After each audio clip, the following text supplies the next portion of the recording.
Bonjour les amis, bienvenue, c'est ici que tout se passe. Si vous êtes passionné de réalité virtuelle, l'exploration numérique qui éveille vos sens, c'est à La Rochelle, ici même, dans ce muséum d'histoire naturelle, qui est un des plus grands hauts lieux d'histoire naturelle ici en France, et qui, puisque c'est un lieu du passé, est un lieu de projection dans le futur, et pour tout ce qui touche à l'image. Ce festival, 7e édition, Pixie Festival, a lieu en 8 lieux de La Rochelle, pour mettre en scène 8 types de produits. Alors je vous le disais, on passe de la réalité virtuelle à l'immersion sonore, aux jeux vidéo, aux webtoons. Il y a des festivals partout en France, surtout à La Rochelle, dans tous les domaines, documentaires, etc.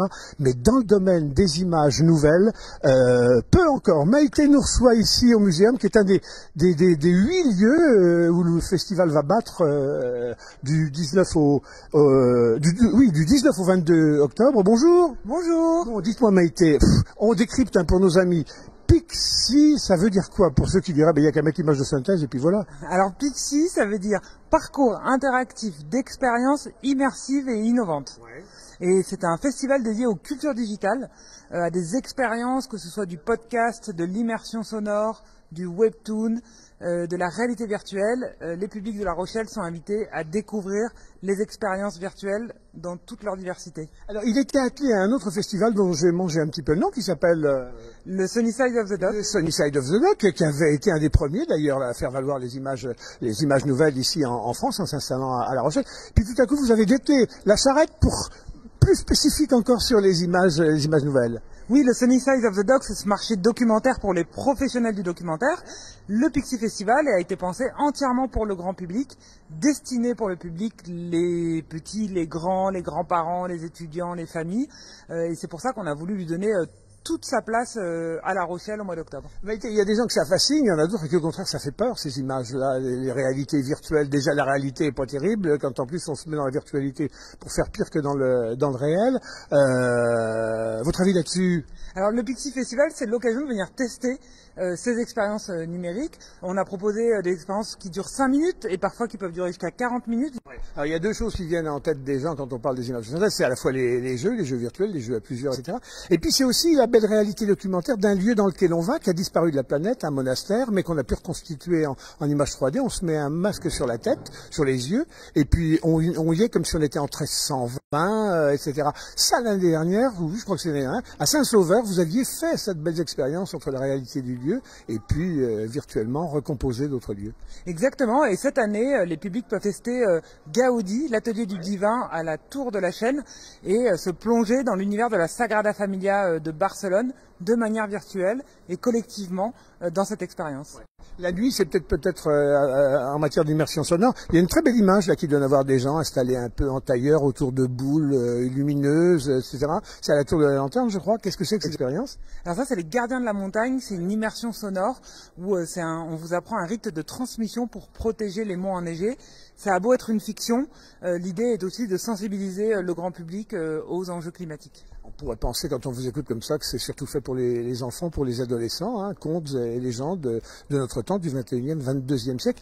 Mais que nenni, ça intéresse les familles, ça concerne tout le monde, ça implique un paquet d'adultes. Oui, on attend vraiment le public dès le plus jeune âge jusqu'au à l'âge le plus avancé. C'est un peu comme les jeux de société, hein, on peut accueillir vraiment tout le monde et ça parle de l'époque. C'est que des expériences qui parlent de l'époque dans laquelle on vit, sur des enjeux sociétaux et environnementaux. Et donc on espère que ça sensibilise vraiment tous les Rochelais. Alors, 7 lieux, on commence par lequel? Est-ce qu'il y en a un qui est le lieu central qui dispatche vers les autres ou non, on s'en va un petit peu comme les 7 nains dans les 7 lieux au hasard? Alors l'idée, c'est de laisser de la liberté entière au public de choisir où ils veulent aller. Ouais. Néanmoins, à l'Office du tourisme, ils ont vraiment l'information la plus complète pour visiter tous les lieux du festival. Il n'y en a pas un plus important qu'un autre. Moi, je les aime tous. On peut tant aller au centre socioculturel de la Gore qu'ici au Muséum d'histoire naturelle et jusqu'au musée de la Marine à Rochefort. On va dans quelques instants mettre le projecteur sur une des manifestations à l'intérieur de cette programmation. Ce sont des webtoons. Juste avant, parmi les lieux, vous avez fait le choix du muséum, pas par hasard. D'abord, parce que il est le lieu d'un tas d'animaux un peu étonnants au gré de l'histoire, de spécimens, de formes de vie, etc. Et puis la première girafe qui a été introduite en France, figurez-vous, elle s'appelait Zarafa. Elle a été offerte aux régnants français. Elle est arrivée ici à La Rochelle. Voilà, Zarafa est arrivée à La Rochelle. C'est une vraie belle légende, peu de gens le savent. Olivier Lebleu, qui est scénariste, en a fait une affaire, un bouquin. Et aujourd'hui, il faut passer le cap du 22e siècle, j'allais dire, avec des webtoons. Donc on va voir ce que c'est que des webtoons et on va voir ce que c'est que cette girafe Zarafa fait à la fois chez vous et puis alors à la fois dans le festival. Je vous propose qu'on nous suive. Allez, suivez-nous, Maïté. Chose première, chose due, on retrouve Olivier Lebleu tout de suite. Il est écrivain, il est scénariste, il est pilote avec toute une équipe ici de Rochelet d'une grande aventure webtoon. Il va nous dire ce que c'est que des webtoons, parce que alors, partout dans le monde on connaît, sauf qu'ici on était un peu charrette, La Rochelle prend le manche. Et puis vous avez appuyé ces webtoons sur un certain nombre de belles histoires que vous contez à la manière webtoon, dont celle de Zarafa. Vous êtes scénariste, vous l'avez indiqué, vous nous conterez ce que c'est que cette Zarafa qui est à La Rochelle. C'était, je crois, la première girafe qui est arrivée en France et qui est ici, pas par hasard. Alors, webtoon, what's that? Alors, web, internet, et toon, c'est cartoon en fait. Donc c'est un dessin animé sur internet, sur smartphone exactement. C'est conçu pour des smartphones. Ça a été inventé par les Coréens au début des années 2000. L'idée, c'était d'occuper les jeunes dans les stations, dans le métro, entre deux stations. Donc c'est assez court, ça dure environ 2 à 3 minutes. On compte des écrans, en nombre d'écrans, donc 40, 50 écrans. L'intérêt du webtoon, c'est l'abolition de la case par rapport à la bande dessinée. Donc en fait, on fait défiler, il y a un très vilain mot anglais qui dit scroll. Nous, on aime bien parler de bande défilée. On fait défiler avec son doigt, voilà. Et on va à son rythme. Et ce qui est intéressant, c'est que c'est un nouveau, simplement, support de communication, qui a été au départ vraiment utilisé surtout pour la romance pour ados, sous un format très spécifique qui est le manga. Pareil en Asie? Oui, voilà, Corée du Sud.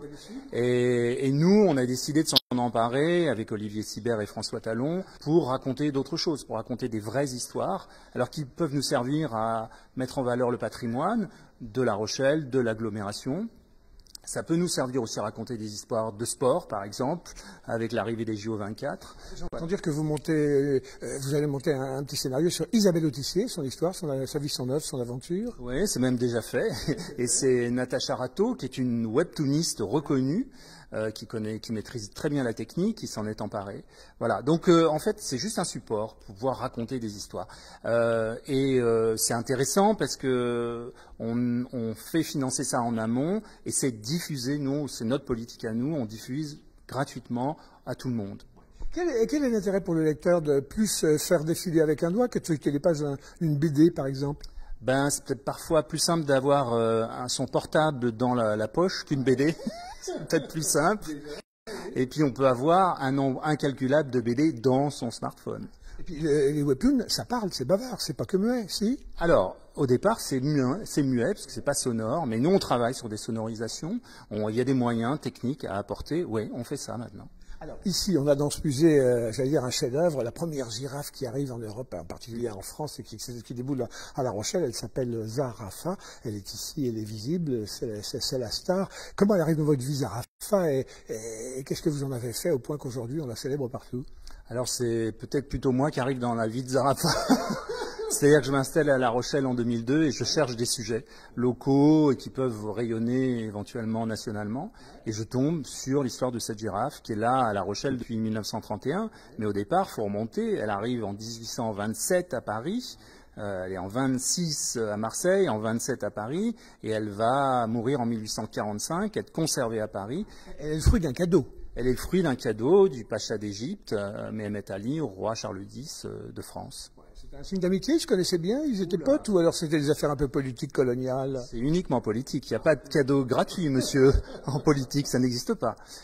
Donc c'est pour demander un service qui ne sera pas vraiment tout à fait rendu. C'est qu'à l'époque, l'Égypte fait partie d'un beaucoup plus grand ensemble qui s'appelle l'Empire ottoman, et que le Mehmet Ali savait que s'il voulait s'affranchir du joug turc, il aurait besoin des puissances européennes.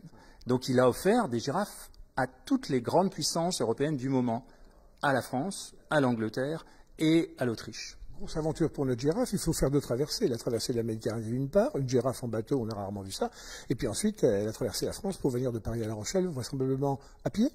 Alors de Marseille à Paris. Ah oui, c'est juste à Paris. Puisqu'elle est morte quand elle arrive à La Rochelle. Mais on s'est bien débrouillé parce qu'on l'a attrapée petite, ce qui a permis, qui a fait en sorte qu'elle s'est acclimatée à l'homme assez facilement. Et donc elle était très docile. Et on n'a jamais aussi perturbé son régime alimentaire, ce qui était très important. Il fallait lui conserver du lait, elle n'était pas sevrée.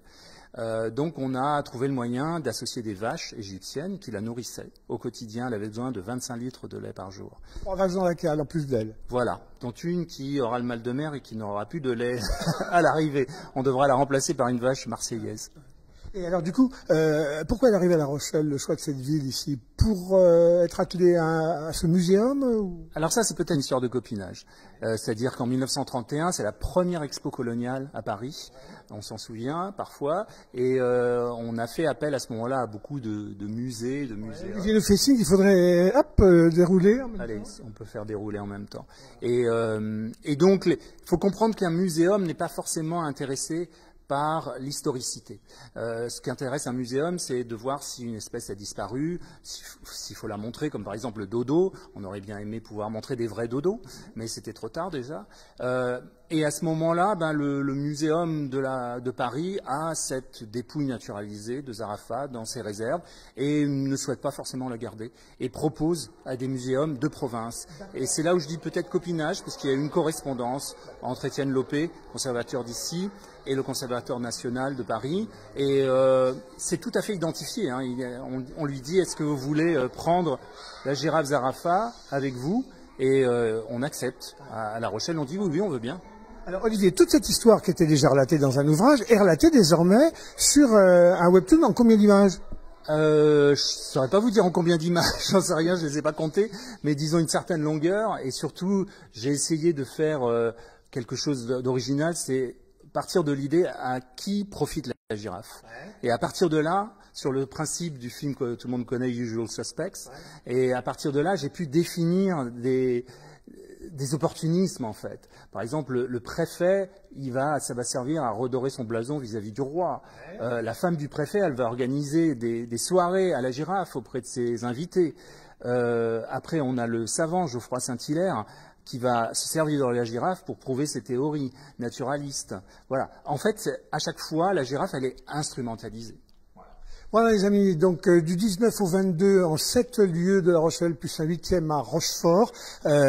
Immergez-vous, c'est sonore, c'est la réalité virtuelle. Rencontrez les images du 21e, 22e siècle, et puis essayez de fabriquer une vie belle, mais enfin c'est compte tenu de la qualité des œuvres. Ici, c'est comme toujours dans la vie, hein, on peut faire le meilleur comme le pire.